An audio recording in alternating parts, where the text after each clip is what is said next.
ಸ್ವಲ್ಪ ಏನ್ ಮಾಡ್ತಿದ್ದೀರಾ? ಲೇಔಟ್ ಅಲ್ಲಿ ಇದೀವಿ. ಏನ್ ಇವತ್ತು ಮಳೆ ಬರ್ತಾ ಇದೆ ಆದ್ರೂ ಲೇಔಟ್ ಇದ್ದೀರಾ? ಹೌದು. ಎಷ್ಟಿದೆ ಅವೈಲಬಿಲಿಟಿ? ತುಂಬಾ ಇದಾವೆ. ತುಂಬಾ ಅಂದ್ರೆ ಯಾವ ಫೇಸಿಂಗ್ ಇದೆ? ವೆಸ್ಟ್ ಫೇಸಿಂಗ್ ಇದೆ, ಈಸ್ಟ್ ಫೇಸಿಂಗ್ ಇದೆ. ಹೌದಾ? ಇವಾಗ ಏನಿದೆ ಪ್ರೈಸ್? ಪ್ರೆಸೆಂಟ್ 4400 ಇದೆ. ಅದರಲ್ಲೂ ಕೂಡ ನೆಗೋಷಿಯಬಲ್ ಮಾಡ್ಕೊಡ್ತೀವಿ. ನಮ್ಮ ಚಾನೆಲ್ ನ ಸಬ್ಸ್ಕ್ರೈಬ್ ಮಾಡ್ಕೊಂಡ್ ಬಂದ್ರೆ ಒಳ್ಳೆ ಪ್ರೈಸ್ ಮಾಡ್ಕೊಡ್ತೀವಿ. ಲೊಕೇಶನ್ ಎಲ್ಲಿ ಬರುತ್ತೆ ಪ್ರಾಜೆಕ್ಟ್ ಎಕ್ಸಾಕ್ಟ್ ಆಗಿ? ಇದು ಎಕ್ಸಾಕ್ಟ್ ಆಗಿ ನಿಮಗೆ ದೇವನಹಳ್ಳಿ DC ಆಫೀಸ್ ಇಂದ ಜಸ್ಟ್ 2 ಕಿಲೋಮೀಟರ್ ಆಗುತ್ತೆ. ನಿಮಗೆ Harrow international school back side gate ಇಂದ just 1.5 kilometre near Kundana circle ಹತ್ರ ಬರುತ್ತೆ. ಇಲ್ಲ ನೀವು ಏನಾದ್ರು ಈ ಕಡೆ ಟುವರ್ಡ್ಸ್ ರಾಜನಗುಂಟೆ ಕಡೆ ಹೋಗ್ತೀರಾ ಅಂದ್ರೆ ನಿಯರ್ IVC ರೋಡ್ ಇಂದ ಜಸ್ಟ್ 3 ಕಿಲೋಮೀಟರ್ ಆಗುತ್ತೆ. ನಮ್ಮ property main road property. First property ಬಂದು ಪ್ರೈವೇಟ್ ಪ್ರಾಪರ್ಟಿ ಇದೆ, ಸೆಕೆಂಡ್ ಪ್ರಾಪರ್ಟಿನೇ ನಮ್ದು.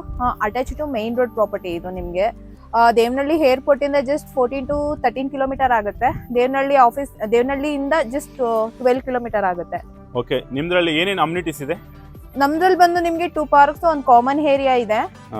ರೋಡ್ ವೈಸ್ ಬರ್ತೀರಾ ಅಂದ್ರೆ 30 ಫೀಟ್ ವೈಡ್ ರೋಡ್ ಇದೆ ನಿಮ್ಗೆ. ಬೇಸಿಕ್ ನೀಡ್ಸ್ ಅಂತಂದ್ರೆ ನಿಮ್ಗೆ ಇಂಡಿವಿಜುವಲ್ ಫ್ಲೋಟ್ಗೆ ವಾಟರ್, ಡ್ರೈನೇಜ್, ಎಲೆಕ್ಟ್ರಿಸಿಟಿ ಎಲ್ಲ ಕೂಡ ಕಂಪ್ಲೀಟ್ ಆಗಿದೆ. ಎಂಟರ್ ಲೆವೆಲ್ಗೆ ನಿಮ್ಗೆ ಒಂದು ಬೋರ್ವೆಲ್ ಕೂಡ ಇದೆ. ವಾಟರ್ಗೆ ಏನು ತೊಂದರೆ ಇಲ್ಲ ಇಲ್ಲಿ. ನಿಮ್ಮ ಲೇಔಟಲ್ಲಿ ಏನೇನು ಅಪ್ರೂವಲ್ಸ್ ಇದೆ? ಇದು ಬಂದು BIAAPA approval 9/11 A khata immediately ready for registration property. Price wise ಕೂಡ ನಿಮಗೆ ಒಳ್ಳೆ ಪ್ರೈಸ್ ಕೂಡ ಇದೆ. 4400 ಇದೆ ಪರ್ ಸ್ಕ್ವೇರ್ ಫೀಟ್. ಅದರಲ್ಲೂ ಕೂಡ ಬೇಕಾದ್ರೆ ನೆಗೋಷಿಯಬಲ್ ಮಾಡ್ಕೊಡ್ತೀವಿ ನಿಮಗೆ. ದಯವಿಟ್ಟು ಯಾರೆಲ್ಲ ನೋಡ್ತಿದ್ರೆ ಈ ವಿಡಿಯೋನ ಒನ್ಸ್ ವಿಸಿಟ್ ಮಾಡಿ. ಮೇ ಬಿ ಡಿಸೆಂಬರ್ ಎಂಡ್ವರೆಗೂ ನಿಮಗೆ ಯಾರಾದರೂ ವಿಸಿಟ್ ಮಾಡಿ ಬುಕ್ ಮಾಡ್ತೀವಿ ಅಂದ್ರೆ ಒಳ್ಳೆ ಪ್ರೈಸೇ ಮಾಡ್ಕೊಡ್ತೀವಿ.